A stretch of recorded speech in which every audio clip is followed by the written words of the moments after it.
AKBP Basuki langsung hapus kiriman foto, keluarga dosen Untag malah curiga.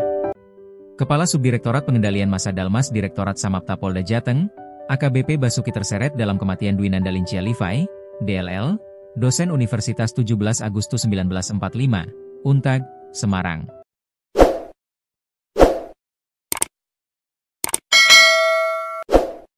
Jasad korban ditemukan tanpa busana di sebuah kamar kos hotel, Kostel, Jalan Telaga Bodas Raya, Karangrejo, Gajah Mungkur, Kota Semarang, Senin 17 November lalu. Setelah kematian DLL, diduga AKBP Basuki sempat chat WhatsApp ke kerabat korban menggunakan nomor lain. Namun chat yang berisi foto jasad korban langsung dihapus oleh AKBP Basuki. "Bude, kami mendapatkan kiriman foto dari nomor asing, tapi kemudian dihapus oleh si pengirim," kata kakak korban, Perdana Cahya Devian Melasco, Kamis 21 November, dilansir dari Tribun Jateng. Dalam foto itu simpang siur, diduga ada bercak darah red, sehingga menambah kecurigaan, sambungnya. Belakangan, keluarga baru mengetahui bahwa pengirim nomor asing tersebut diduga dari nomor pribadi AKBP Basuki.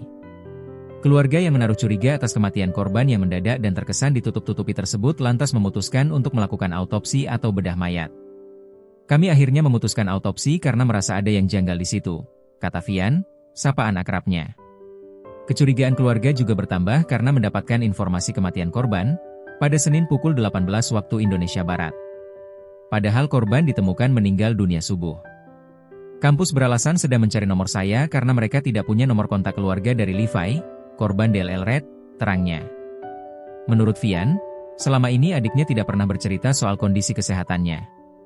Selama ini, korban dikenal sebagai sosok yang ramah, tapi cenderung tertutup soal kehidupan pribadinya. "Selama ini saya kurang begitu paham soal kondisi kesehatannya karena korban nggak pernah cerita," katanya.